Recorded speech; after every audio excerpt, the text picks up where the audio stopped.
ಶ್ರೀ ಗುರು ಬಸವಲಿಂಗಾಯ ನಮಃ.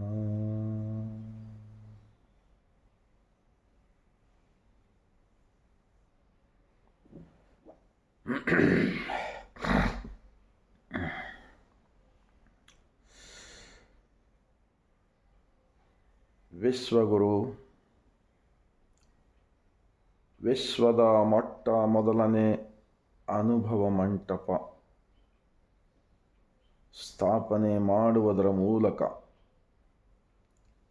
ಸಕಲ ಮಾನವ ಜೀವರಾಶಿಗಳಿಗೆ ಲೆಸನ್ನೇ ಬಯಸುವ ಸಲುವಾಗಿ ಎಲ್ಲರೂ ಪ್ರೀತಿ ಪ್ರೇಮ ಕೂಡಿ ಬಾಳುವ ಸಲುವಾಗಿ ಈ ಬ್ರಹ್ಮಾಂಡದಲ್ಲಿ ಹುಟ್ಟಿ ಬರ್ತಕ್ಕಂಥ ಎಲ್ಲ ಮಾನವ ಜೀವರಾಶಿಗಳಿಗೆ ಒಬ್ಬನೇ ಒಬ್ಬ ದೇವರು.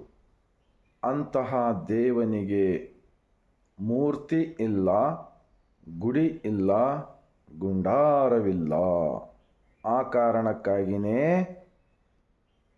12ನೇ ಶತಮಾನದಲ್ಲಿ ಬಿಜ್ಜಳ ರಾಜರ ಪ್ರಧಾನಮಂತ್ರಿಯಾಗಿದ್ದುಕೊಂಡು ಮಹಾತ್ಮ ಬಸವಣ್ಣನವರು ಈ ಇಡೀ ಜಗತ್ತಿಗೆ ಸತ್ಯವನ್ನು ತಿಳಿಸುವ ಸಲುವಾಗಿ ಅನುಭವ ಮಂಟಪದ ಮೂಲಕ ಇಷ್ಟಲಿಂಗ ಕೊಡುವುದರ ಮೂಲಕ ಸಮಾನತೆಯ ಸಂದೇಶವನ್ನು ತಿಳಿಸುವ ಸಲುವಾಗಿ ಪ್ರತಿಯೊಬ್ಬ ಮಾನವನ ದೇಹವೇ ದೇವಾಲಯವಿರುತ್ತದೆ ಎಂದು ತಿಳಿಸುವ ಸಲುವಾಗಿ ಒಂದು ಅನುಭವದ ವಚನಗಳು ಆ ಅನುಭವ ಮಂಟಪದಲ್ಲಿ 770 ಜನ ಅಮರ ಗಣಗಳು, ಲಕ್ಷದ ಮೇಲೆ 96,000 ಧರ್ಮ ಪ್ರಚಾರಕರು ಅನ್ನು ನಿರ್ಮಾಣ ಮಾಡಿದ ಕೀರ್ತಿ ವಿಶ್ವಗುರು ಜಗಜ್ಯೋತಿ ಮಹಾತ್ಮ ಬಸವಣ್ಣನವರಿಗೆ ಮಾತ್ರ ಸಲ್ಲುತ್ತದೆ. ಅಂತಹ ಮಹಾತ್ಮ ಬಸವಣ್ಣನವರನ್ನು, ವಿಶ್ವಜ್ಯೋತಿ ಅಕ್ಕ ಮಹಾದೇವಿರವರನ್ನು, ಸಕಲ ಶಿವ ಶರಣರನ್ನು ಎನ್ನ ಹೃದಯ ಮಂದಿರದಲ್ಲಿ ನೆನೆಯುತ್ತಾ ಭಾರತೀಯರೆಲ್ಲರಿಗೂ ಈ ಮುಂಜಾನೆಯ ಶರಣುಗಳು.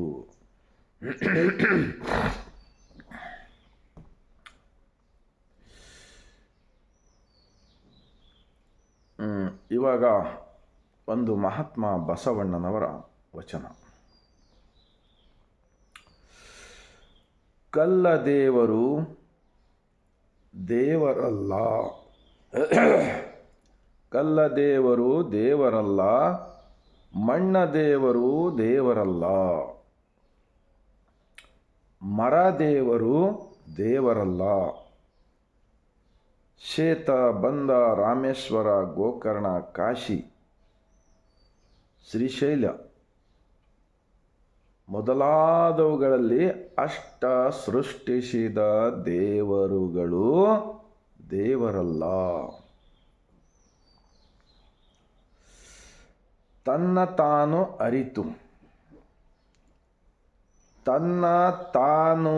ಅರಿತು ತಾನು ಯಾರು ಎಂದು ತಿಳಿದರೆ,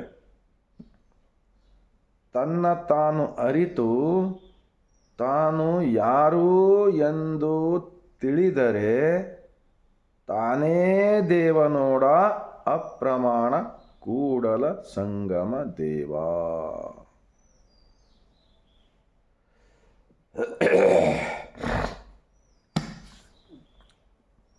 ಮಹಾತ್ಮ ಬಸವಣ್ಣನವರ ಈ ವಚನ ಭಾರತೀಯರಾದ ನಾವೆಲ್ಲರೂ ಆತ್ಮ ಅವಲೋಕನ ಮಾಡಿಕೊಳ್ಳಬೇಕು. ಕಾರಣ, ಯಾವ ಕಾರಣಕ್ಕಾಗಿ ಮಹಾತ್ಮ ಬಸವಣ್ಣನವರು ಇಂತಹ ವಚನವನ್ನು ಬರೆದಿರಬಹುದು ನಾವೆಲ್ಲರೂ ಚಿಂತನೆ ಮಾಡಬೇಕು, ಹೊರತಾಗಿ ಚಿಂತೆ ಮಾಡಬಾರದು. ಇವತ್ತು ದೇಶದಲ್ಲಿ ಎಲ್ಲ ಕಡೆ ನನ್ನ ದೇವರು ಹೆಚ್ಚು, ನಿನ್ನ ದೇವರು ಕಡಿಮೆ, ನಮಗೆ ಹೀಗೆ ಮಾಡಿದ್ರಿ, ನಮಗೆ ಹಾಗೆ ಮಾಡಿದ್ರಿ, ನಮ್ಮ ದೇವರಿಗೆ ಈ ಎಲ್ಲ ಸಮಸ್ಯೆಗಳು ಬಸವ ಕಲ್ಯಾಣದ ಅನುಭವ ಮಂಟಪದಲ್ಲಿ ಈ ಅಜ್ಞಾನದ ವಿಚಾರಗಳನ್ನೆಲ್ಲ ತೆಗೆದು ಹಾಕಿದ್ದಾರೆ. ಈ ವಚನದ ಗ್ರಂಥದಲ್ಲಿ 770 ಜನ, ಲಕ್ಷದ ಮೇಲೆ 96,000 ಅನುಭವ ಮಂಟಪದ 2,500 ವಚನಗಳು ಸಿಗುತ್ತವೆ.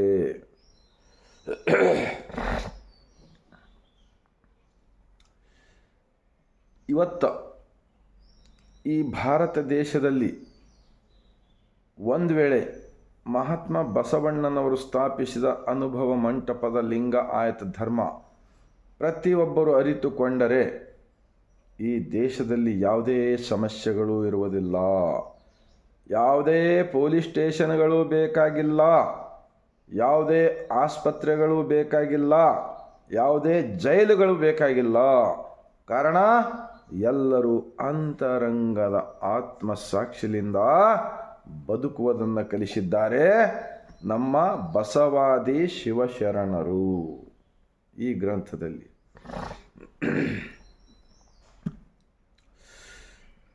ನಮ್ಮ ಈ ಶರೀರವನ್ನು ನೋಡಿ ಎಷ್ಟು ಚೆನ್ನಾಗಿ ಮಾಡಿದ್ದಾನೆ ಶರೀರ. ತಾಯಿಯ ಗರ್ಭದಲ್ಲಿ ಬಸವಣ್ಣನವರು ಅದಕ್ಕೆ ಹೇಳುತ್ತಾರೆ, ಉಳ್ಳವರು ಶಿವಾಲಯ ಮಾಡುವರು, ನಾನೇನು ಮಾಡಲಿ ಬಡವನಯ್ಯ, ಎನ್ನ ಕಾಲೇ ಕಂಬ ದೇಹವೇ ದೇಗುಲ, ಶಿರವೇ ಹೊನ್ನ ಕಳಸವಯ್ಯ ಎಂದು ಹೇಳಿದ್ದಾರಲ್ಲ, ಅರ್ಥವಾಗುವುದಿಲ್ಲ. ದೇಶದಲ್ಲಿ ಎಷ್ಟು ಜನ ಧರ್ಮ ಪ್ರಚಾರಕರಿದ್ದರೂ ಕೂಡ ಯಾಕ್ರಪ್ಪ ಇಂಥ ಸತ್ಯವನ್ನು ಅರಿತುಕೊಂಡು ಆಚರಿಸಿ ಜನಮನಕ್ಕೆ ಮುಟ್ಟಿಸುವುದರ ಬದಲಾಗಿ ಜಗಳ ಹಚ್ಚುವ ಕೆಲಸ ಯಾಕೆ ನಡೀತಾ ಇದೆ ನಮ್ಮ ಕನ್ನಡ ನಾಡಿನಲ್ಲಿ? ಈ ಧರ್ಮದಲ್ಲಿ ಅವತ್ತಿನ ದಿವಸ ಅಜ್ಞಾನವನ್ನು ಬಿತ್ತಿರ್ತಕ್ಕಂಥ ಒಂದು ಮೂರ್ಖ ಬಿತ್ತಿದ ಅಂಥವರನ್ನು ಬಸವಣ್ಣನವರ ಅನುಭವ ಮಂಟಪದಲ್ಲಿ ಅವರೆಲ್ಲರೂ ಆ ಮೂರ್ಖ ವಿಚಾರಗಳನ್ನು, ಅಂದರೆ ಅಜ್ಞಾನದ ವಿಚಾರಗಳನ್ನೆಲ್ಲ ಬಿಟ್ಟು ಸುಜ್ಞಾನದ ವಿಚಾರ ಕಡೆ ಬಂದರು.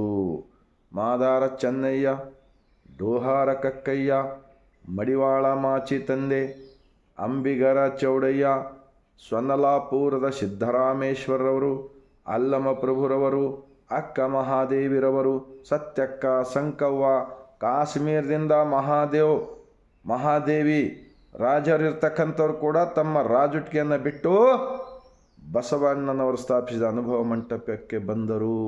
ಇತಿಹಾಸ ಈ ಗ್ರಂಥದಲ್ಲಿ ಸಿಗುತ್ತದೆ. ಈ ಗ್ರಂಥದಲ್ಲಿ ಅಫಘಾನಿಸ್ತಾನದಿಂದ ಸೂಫಿ ಸಂತ್ ಮುಸ್ಲಿಂ ಇರ್ತಕ್ಕಂಥವ್ರು ಕೂಡ ಅನುಭವ ಮಂಟಪ, ಬಸವಣ್ಣನವರು ಸ್ಥಾಪಿಸಿದ ಅನುಭವ ಮಂಟಪಕ್ಕೆ ಬಂದು ಎದೆಯ ಮೇಲೆ ಇಷ್ಟಲಿಂಗವನ್ನು ಧರಿಸಿ ಶರಣ ಸತಿ ಲಿಂಗಪತಿ ಎಂದು ಒಪ್ಪಿಕೊಂಡು, ಹಣೆಯ ಮೇಲೆ ವಿಭೂತಿ, ಕೊರಳಲ್ಲಿ ಇಷ್ಟಲಿಂಗ ರುದ್ರಾಕ್ಷಿಯನ್ನು ಧರಿಸಿ, ಬಿಳುಪಾಗಿರ್ತಕ್ಕಂಥ ವಸ್ತ್ರವನ್ನು ಧರಿಸಿ ಬಿಳುಪಾದ ಮನಸ್ಸಿನಿಂದ ಬದುಕಿದ ಇತಿಹಾಸವಿದೆ. ಇವತ್ತು ಏನು ಮಾಡ್ತಾ ಇದ್ದಾರೆ ದೇಶದಲ್ಲಿ? ಬರೀ ಮುಂಜಾನೆಯಿಂದ ಅಜ್ಞಾನದ ದೈವಗಳು ಯುವಕರ ಕೈಯಲ್ಲಿ ಕೊಟ್ಟು ಜಗಳ ಹಚ್ಚುವ ಕಾರ್ಯ ಮಾಡ್ತಾ ಇದ್ದಾರಲ್ಲ, ಇದು ಕಡೆಯವರೆಗೆ ಹೋಗುವುದಿಲ್ಲ. ದೀಪ ಆರುವ ಸಮಯದಲ್ಲಿ ಹೆಚ್ಚು ಉರಿಯುತ್ತದೆ ಅಂತ ಹೇಳ್ತಾರಲ್ಲ, ಹೆಚ್ಚು ಉರಿಯೋದು, ಇದು ಕಡೆಯವರೆಗೆ ಹೋಗುವುದಿಲ್ಲ. ಇದು ವಿಜ್ಞಾನದ ಯುಗ, ಇದು ವೈಜ್ಞಾನಿಕ ಯುಗ. ಈಗ ನಾವೆಲ್ಲರೂ ಸ್ವಲ್ಪ ಅಂತರಂಗದ ಕಸ, ಒಂದು ದುರಾಶೆ, ಸ್ವಾರ್ಥ ಇವೆಲ್ಲ ತೆಗೆದು ಹಾಕಿದರೆ ಮಾತ್ರ ನಮ್ಮ ಶರಣರ ವಚನಗಳು ವಚನವಾಗುತ್ತವೆ. ಜನರಿಗೆ ಮರಳು ಮಾಡುವುದನ್ನು ಬಿಡಬೇಕಾಗಿ ವಿನಂತಿ. अभी मैंने इस वचन बसवण्णा जी का वचन बोला ना, उन्होंने क्या कहते हैं, पत्थर का मूर्ति, इंसानों से हाथ से बनाया हुआ मूर्ति में भगवान नहीं मिलेगा। मट्टी से बनाया हुआ मूर्ति भगवान है समझ के उसके अंदर भी भगवान आपको नहीं मिलेगा। झाड़ को तागा लपटते, साड़ी पहनाते नए नए, अपना घर में माँ को नया साड़ी नहीं ले लेते, उसको लपटे तो भी भगवान नहीं मिलेगा। नदी में, गंगा नदी में डूबकर मैं पाप परिहार करता हूँ बोले तो भी पाप परिहार नहीं होता है। यहाँ गांव में रहकर ईमानदारी से, सच्चाई से, अंतर आत्म साक्षी से हमारा भी भला हो, दूसरों का भी भला हो, ऐसा सोचने वालों को ऑटोमेटिक उनका पाप परिहार खत्म होता। पानी में डूबने से नहीं होगा, झाड़ को तागा लपटने से नहीं होगा। और ये भारत देश के अंदर कितने भी जगह पवित्र क्षेत्र, तीर्थ क्षेत्र ऐसा बनाया ना, तो तुम किधर भी कित भी देखने को जाओ, परवाह नहीं। प्रकृति में क्या क्या है, बड़े बड़े समुद्र है, नदियां है, जंगल है। इंसान अपना घर में रह रहकर बोर होता है, मुझे भी मालूम है। टूर करने को जाना, लेकिन इस शरीर का अंदर का भगवान को अगर हम नहीं माने तो लास्ट बुढ़ा होते वक्त भगवान जब चलना नहीं आता, फिरना नहीं आता, सो जाते तो कोई गिरते ना, बुढ़े होने के बाद में आंखें नहीं दिखता, दांत चले जाते, पूरा हाथ पैर काम में नहीं आता, लोग शिवा भगवान भगवान बोले तो नहीं आते। वो कोई भी तुम कितने फिरे ना भगवान भगवान बोल के, वो भगवान आपको आकर ट्रीटमेंट नहीं कर सकता है। तुमको अच्छा करने वाला हमारा डॉक्टर आ सकता है, जो डॉक्टर उन्होंने आकर दवा देकर हमारा तकलीफ दूर कर सकता है। अगर भूख लगा, जब बुढ़ा होते घर में के लोग तुमको मदद करते हैं, खाना खिलाते हैं, इनमें भगवान देखो बोलते हैं जहाँ पर जीव है वहाँ पर भगवान है। सभी इंसानों में, जानवरों में दया करने का सिखाया है हमारा महात्मा बसवण्णा जी। ये जितने भी जमीन पे झाड़, जंगल, जानवर, हम सब लोग है ना, ये सबको कनेक्शन एक ही भगवान का कनेक्शन है, एक ही भगवान का। ये कनेक्शन दिखाने को नहीं आता है।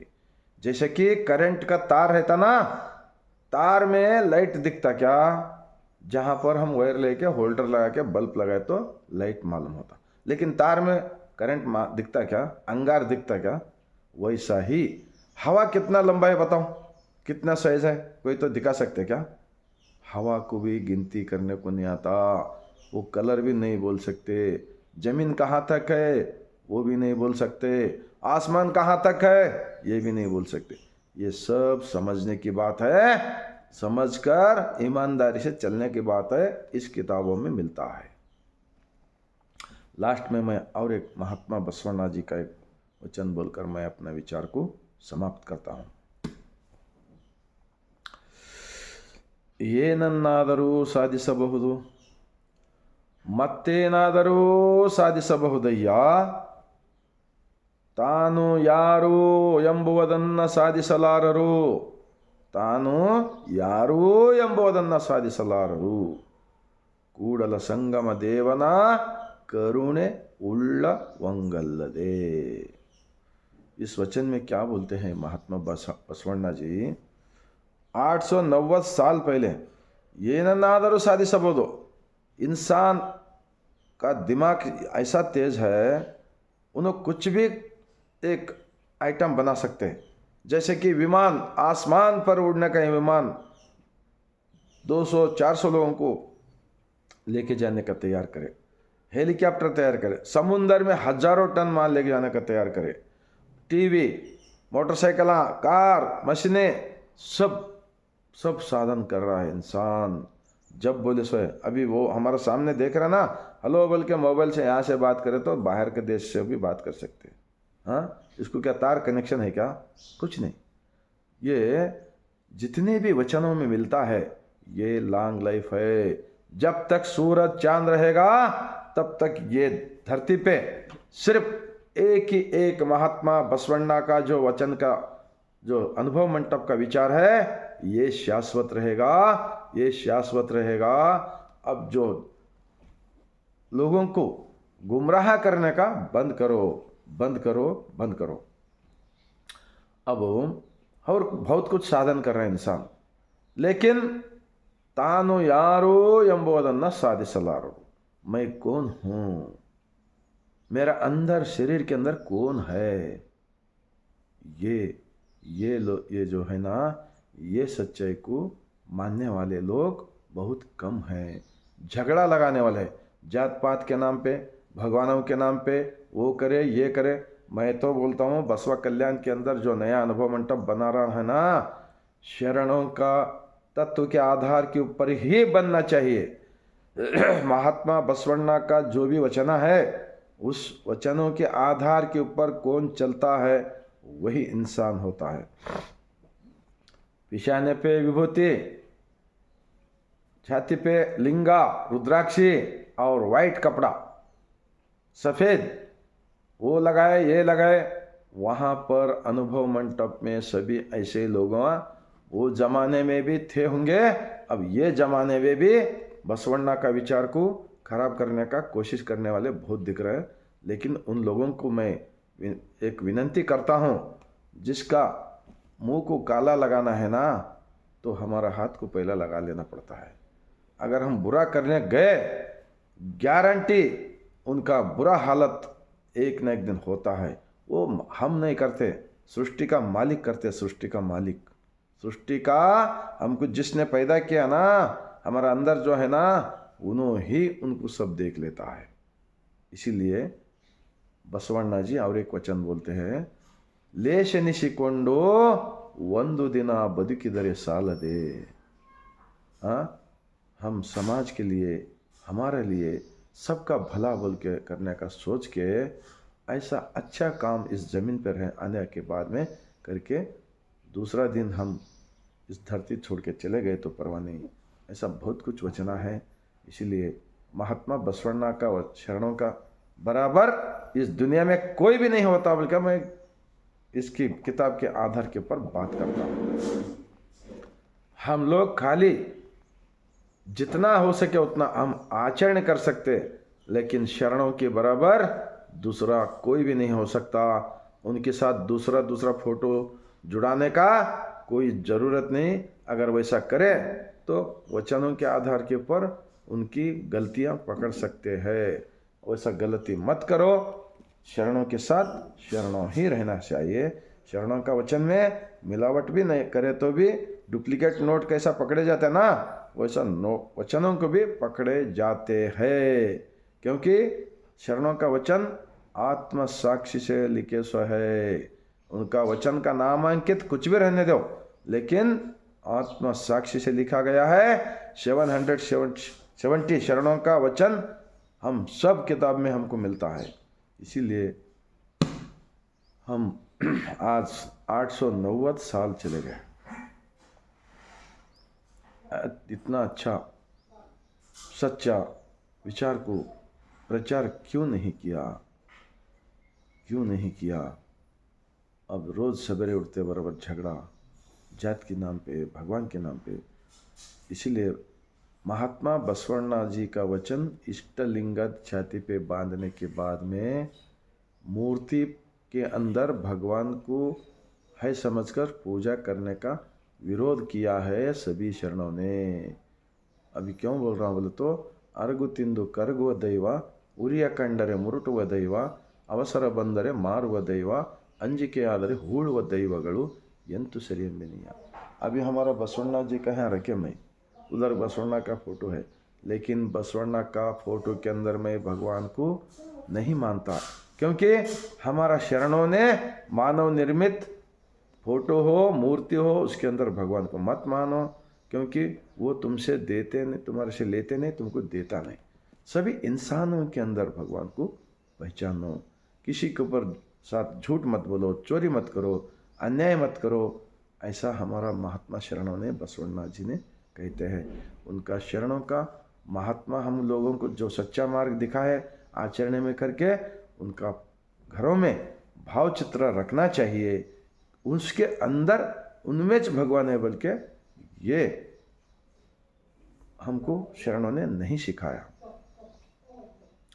जब ऑटोमेटिक झगड़ा बंद हो जाएगा देश के अंदर, सब इंसान के अंदर भगवान देखेंगे। बोलते हुए मैं इतना 2-4 शरणों का विचार के साथ आप सबको अच्छा लगा तो भारत देश के अंदर 140-145 करोड़ जनता को ऐसा विचार पहुंचाया, तो हमारे देश के अंदर ज़मीन का झगड़ा, प्रॉपर्टी का झगड़ा, औरत का झगड़ा, घरों में भाई भाइयों का झगड़ा, जात पात का झगड़ा, ये सारे ख़त्म हो सकता है, बंद होता है बोल के मैं गारंटी देते हुए लास्ट में मेरे पूरे भारतवासियों को मैं सर झुकाकर मैं शरण करता हूँ।